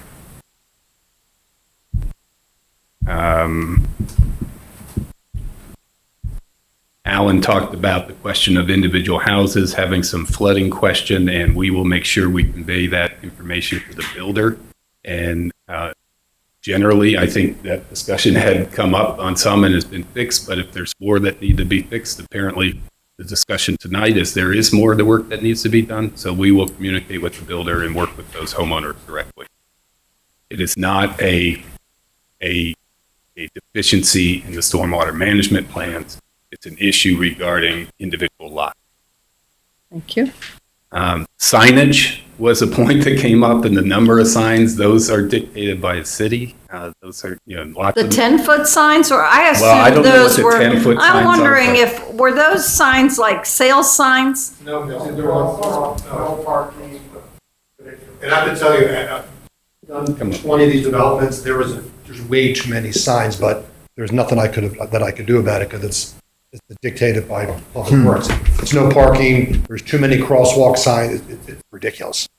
And I agree. I mean, there's a sea of signs on Clubhouse you need maybe one or two. not 15 or 20. So I would just ask Robert to somehow Yeah. check with that to see, because So we- in other neighborhoods, I think what you're hearing is the developer shares some of the concern of the residents, but we're not here to I was bash. thinking We it was are- those signs about buying a house that But let me make it clear, we are not here to bash Public Works. I think it's Oh, no, another no, one of these Public Works does a conversations wonderful. where we have to get back based on feedback from the community, and frankly, my client seems to agree with the neighbors on that. Thank you. No investors, I'm sorry, I'm going through my notes and have said some okay. of this, but I will wrap it up. The sales price of these units will be very high. I think they're going for 475 to 500,000. The townhouses now of similar size north of that, and these will probably go even higher because they're coming online later. So these are not cheap houses that are going to value the neighborhood. There was one we agree with Wait our. a minute. Just in case you didn't have your notes, just to have you stated about the trails. Nothing's Yes. changing. Very good, thank you. Thank you, Mr. Wilson, for bringing that up. The trails, I think over 2 miles of trails are still on the plan, will be installed. doesn't change. Nothing changed, not part of this proposal. Thank you. Right, and I had one question, and I've seen it. The question was asked about the difference in density, population density between townhouse and home. That was part of the presentation, I believe. Is that correct? Can we show that? Someone was saying. Well, somebody was asking whether or not there were occupancy limits on the number of people you can put in a townhouse, and frankly, a single as well. I think that's a city housing code issue as opposed okay. to. I thought it was the change of mix, that that 61 houses would equal this number of people and 60, that, what I was saying was the question? Yes. So it's a mix issue, and I've seen it as part of the presentation, that the change, because more numbers would have been in the house, we're actually reducing the number of people per unit because the houses housed more people than the townhouses. But was it in there? Yeah, it is density analysis. There's a density analysis that talks about the comparative density. It was mainly done to make sure we were in compliance with the PUD and related to. Right, but I think it would help to answer the question, to alleviate the fact that it does not, increasing the number of townhouses does not increase the number of people versus that. I want to be very careful Okay. about the response. Okay. I don't mislead. One is the traffic was based on 450. Right. The traffic took into account townhouses and singles. And those assumptions still hold out even with the revised mix. Now, whether or not the change in the total number of people with the change in the mix, well, there will be 61 more units. Correct. Same number that was authorized by the council and the commission with the PUD amendment. But, so there will be more people in that sense, but as to single-family detached versus a townhouse, single-family detached has square footage, the townhouses are smaller, you could have fewer people, but I'm not a demographer, so Okay. if there's a 3-bedroom townhouse and a 4-bedroom house, then there could be more people in the house. But there's 61 more units. I don't want to be cute in the way I'm answering. No, I so- understood that, but I thought it was actually a number that we had looked at. Go to it was like the second or third. Yeah, and they did it a couple ways because there's a lot of property that is not being built on, and so they actually didn't include that in one of the numbers to make sure, because people would say, oh, you can get, and I agree it's a density. This gives the overall density of the project Right. compared to the other, to the total Right, surrounding area. from the, With the new mix. But with the not- new mix. Yes, And you have it for the original mix. yes, I think that was the prior slide. Correct. That's what I want them Or to, we that's what had I want him to We say. had it in the original presentation. Yes, no, it's there. Yeah. Yeah. 3.2. If you remove the open space east of Bearman. The 50 acres, if you take Oh, that okay. out, it goes up a little We bit. did But both ways, correct? Okay. The density here is shown on the prior slide. Oh, okay. It's either the- I see what you're saying, what the comparison is. Okay, And thank you. And again, we're happy, I know the gentleman had a number of questions related to that and value, and we will, I'll give him my card, and we're happy to meet with you. And I will say that there is a community meeting, I think I was told scheduled for November, but because we're looking at the clubhouse issue and these other questions that have come up, we're going to need to schedule a meeting sooner, and we'll be out there. But we will be getting on to regular meetings. And when I say we, the lawyer doesn't always go, but they have a management firm, and Mr. Cohen's people go. Thank you. Okay. Any other? You stay. Mr. Welford, any questions for the applicant or for staff? I had a question for the applicant. Grab your mic. There you go. That you just hit on at the last Okay. minute, but I was wondering how many bedrooms a 22-foot townhouse has, 4 or 5? 3 to 4, and a single-family home? Up to 5. Thank you. That's all I was concerned. Mr. But Wilson. you hit on that yourself. Okay. Mr. Grant. Just a quick comment on traffic. I've lived in Laurel now for 18 years. The traffic is not going to disappear. So it's just the price we have to pay to live in a developing area, which is 19 minutes from Washington, D.C., and 16 minutes from Baltimore, with 95 running right through the middle. The traffic isn't going to disappear, but you have a valid point. The city probably will have to make a more assertive effort in managing it and creating better roadways, but it's not unique to this development.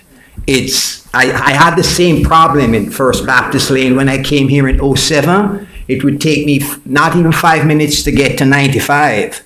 Now, if I want to get to 95, I better be leaving my driveway like around 6 o'clock to get there in time. So the traffic is what it is. So no matter what road you design now, what circle you design, traffic will not diminish. It will increase, or else this wouldn't be a viable community to live in. That's it. Thank you. Councilman Sidnor, any comments or questions? Just want to reiterate, just continue to work with the developer. As I know it's a rough process. You guys spend a lot of money coming to this neighborhood, and you guys promise a lot of things. But like he said, it's still under construction, and we want to, like, Mr. Love is the guy in charge of economics. So all your questions, please direct it to him, and also McKee, my counsel as well. We want to work with you guys to continue to talk. Go to all the HOA meetings with the developer, express your concerns. Do not stop talking. Email us. We want to get this project done correctly. That's why we voted on it. At least I voted on it. I believe in the project. I think you guys are coming to the city, and I welcome you to the city. I don't want the frustration. You can be frustrated. That's natural. But let's just continue to work with the developer and extra concerns. The stuff I said tonight is very alarming to me as well. And so I'm going to talk to the mayor and the rest of the city council members. Hopefully we can find out what we can do about the mosquitoes, the geese, and what, those things fairly new to me as well. But we're here to serve you guys. We represent you guys. So don't lose faith in us. So we're going to try to get this done. That's all I want to say. Thank you so much. Thank you. And I would like to thank the applicant. I would like to thank all of you. Stay involved and continue to follow this project and other projects. With that, if there are no further questions for staff or applicant, I will entertain a motion on the first agenda item 4, and for the people gathered here, what I will accept a motion on is the application seeking preliminary subdivision revision approval for Patuxent Greens to construct an additional 61 dwelling units to bring the total for the development to 450 dwelling units. Madam Chair. Mr. Wilson. I would move to approve the preliminary subdivision revision plan and resolution number 22-12-PC for 14115 Greenview Drive as filed by the applicant, including the technical staff report. that we have here. And just for the record, this isn't anything to do with the clubhouse. Do I have a second? Madam Chair, I'll second. Thank you. Ms. Quillen, if you would please call the roll. Mr. Wilson?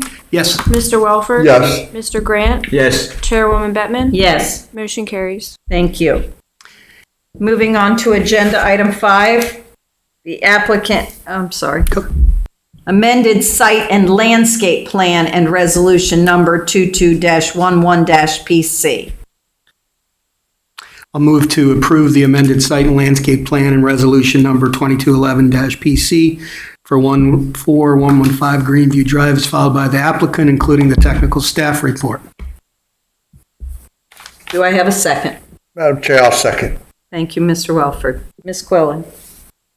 Mr. Wilson? Yes. Mr. Welford? Yes. Mr. Grant? Yes. Chairwoman Bettman? Yes. Motion carries. Thank you. And thank all of you. Please stay involved. And again, if you're interested, if you're new to the city and you're interested, there are lots of committees, commissions, and all of that. I believe you just contact City Hall and send a note in, and someone will follow up with you. And we get paid a lot, right, Mr. Wilson? Lots of zeros in front and behind the other zeros. We are volunteers because we care for this city.